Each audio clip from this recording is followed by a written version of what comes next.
Assalamualaikum warahmatullahi wabarakatuh. Perkenalkan kami dari kelompok 1 Studi Kelayakan Bisnis. Di sini kami akan mempresentasikan hasil diskusi dari kelompok kami. Nah, sebelum lanjut ke penjelasan materi, izinkan saya untuk memperkenalkan anggota dari kelompok 1. Yang pertama yaitu ada saya sendiri, Soliha dengan NIM 12403193184. Yang kedua ada Talia Rida Asmarani dengan NIM 12403193189. Dan yang terakhir ada Fitri Nurvina dengan NIM 12403193194. Nah, di sini saya akan menjelaskan mengenai pengertian bisnis dan pengertian studi kelayakan bisnis. Pengertian bisnis. Bisnis merupakan kegiatan atau usaha yang dilakukan untuk memperoleh keuntungan sesuai dengan tujuan dan target yang diinginkan dalam berbagai bidang, baik jumlah maupun waktunya. Nah, keuntungan merupakan tujuan utama dalam dunia bisnis, terutama bagi pemilik bisnis baik dalam jangka pendek maupun jangka panjang. Bentuk keuntungan ini yang diharapkan lebih banyak yaitu dalam bentuk finansial. Besarnya keuntungan telah ditetapkan sesuai dengan target yang diinginkan sesuai dengan batas dan waktunya sendiri. Selanjutnya yaitu pengertian studi kelayakan bisnis. Nah, studi kelayakan bisnis ini merupakan suatu kegiatan yang mempelajari secara mendalam, yaitu meneliti secara sungguh-sungguh data informasi yang ada, kemudian diukur, dihitung, dan dianalisa hasil penelitian tersebut dengan menggunakan metode-metode tertentu. Nah, tentang suatu usaha atau bisnis yang dijalankan dalam rangka untuk menentukan layak atau tidaknya usaha tersebut untuk dijalankan.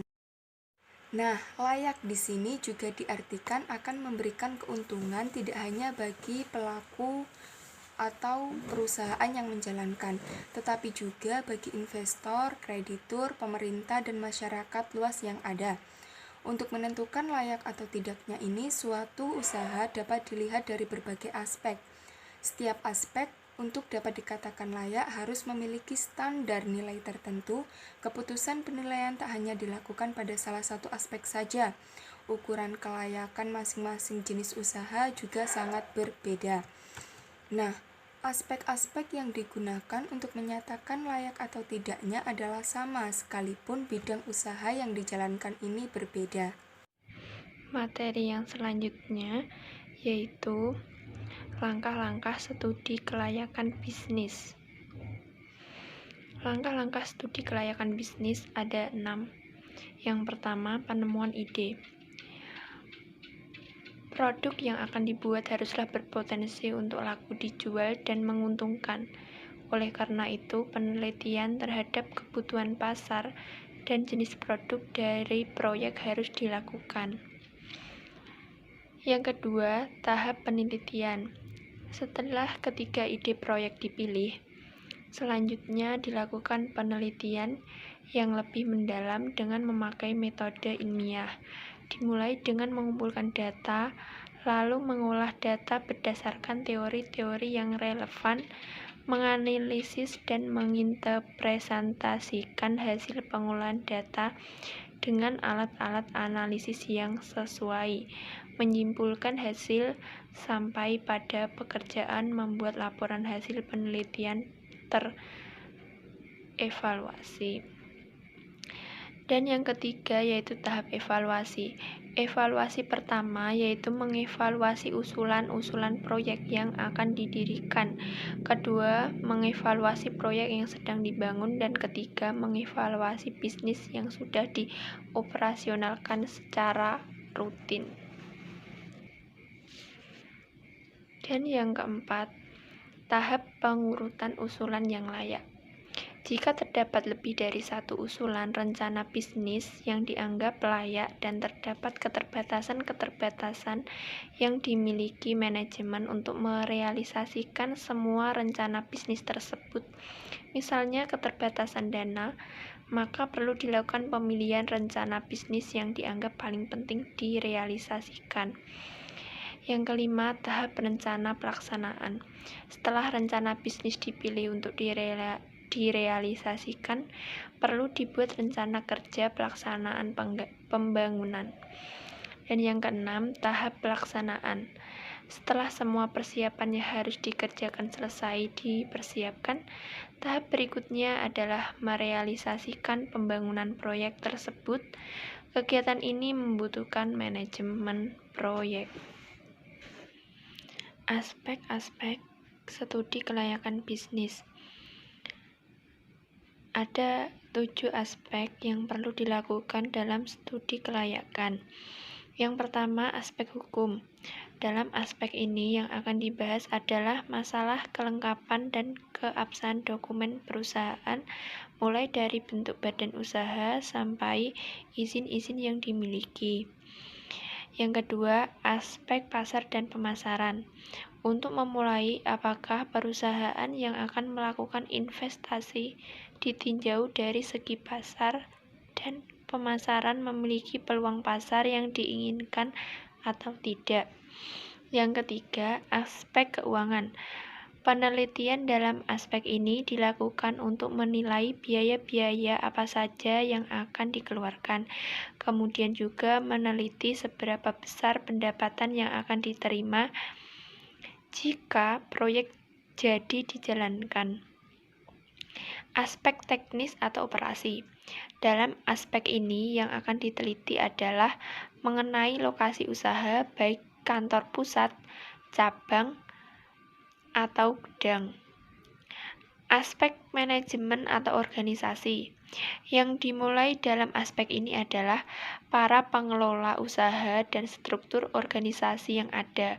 Proyek yang dijalankan akan berhasil apabila dijalankan oleh orang-orang yang profesional, mulai dari merencanakan, melaksanakan, sampai dengan mengendalikannya apabila terjadi penyimpangan.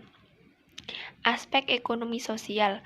Penelitian dalam aspek ekonomi adalah untuk melihat seberapa besar pengaruh yang ditimbulkan jika proyek ini dijalankan.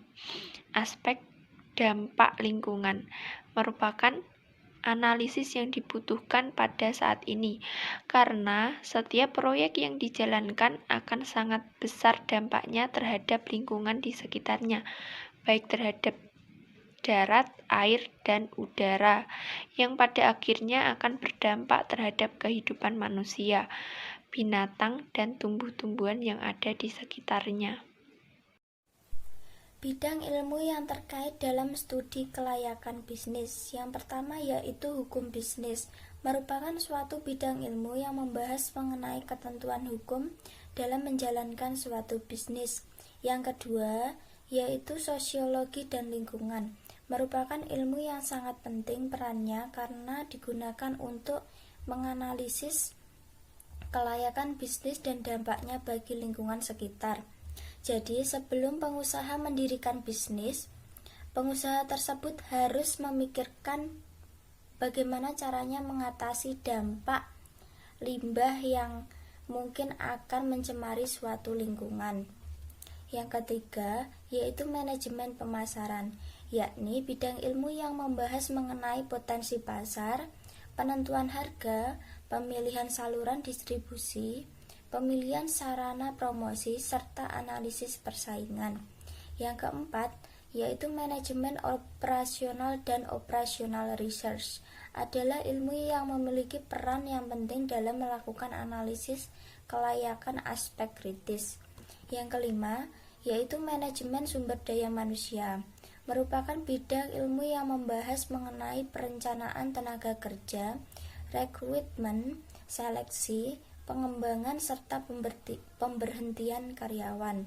Yang keenam, manajemen keuangan dan akuntansi.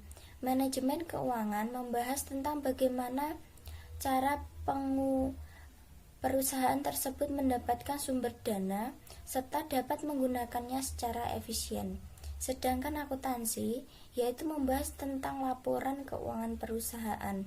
Yang ketujuh, metodologi penelitian, statistika, dan komputer. Pengetahuan metodologi memberikan wawasan bagaimana proses penelitian yang baik dan benar. Statistika memiliki peran dalam analisis data, sedangkan pengetahuan komputer digunakan dalam penyusunan suatu data. Etika dalam studi kelayakan bisnis Aspek moral dan etika dalam berbisnis, khususnya dalam studi kelayakan bisnis, adalah hal yang penting. Hal ini dimaksudkan agar pelaku dalam bisnis tidak merugikan salah satu pihak. Berikut beberapa jenis etika dalam studi kelayakan bisnis. Yang pertama, etika peneliti pada responden. Contohnya, pada saat melakukan pengumpulan data, peneliti harus melindungi hak-hak responden. Yang kedua, menjelaskan tujuan dan manfaat dari studi. Yang ketiga, responden tidak merasa dipaksa pada saat pengisian data. Jadi, seorang peneliti tidak boleh memaksakan kehendak responden untuk tidak ikut dalam pengisian data. Yang kedua, etika peneliti pada klien. Peneliti harus menghargai klien apabila ia ingin dirahasiakan identitasnya. Yang ketiga, etika peneliti pada asisten. Peneliti harus memberikan tugas pada asisten sesuai dengan tugas, pokok, dan fungsinya. Yang keempat, etika klien. Sering terjadi di mana seorang klien meminta peneliti mengubah hasil analisis data yang dianggap dapat merugikannya. Maka hal ini merupakan perilaku yang tidak etis, karena ia telah mengambil keputusan sepihak untuk apa yang telah dikerjakan oleh peneliti. Demikian video presentasi dari kelompok kami. Atas perhatiannya, kami ucapkan terima kasih. Wassalamualaikum warahmatullahi wabarakatuh.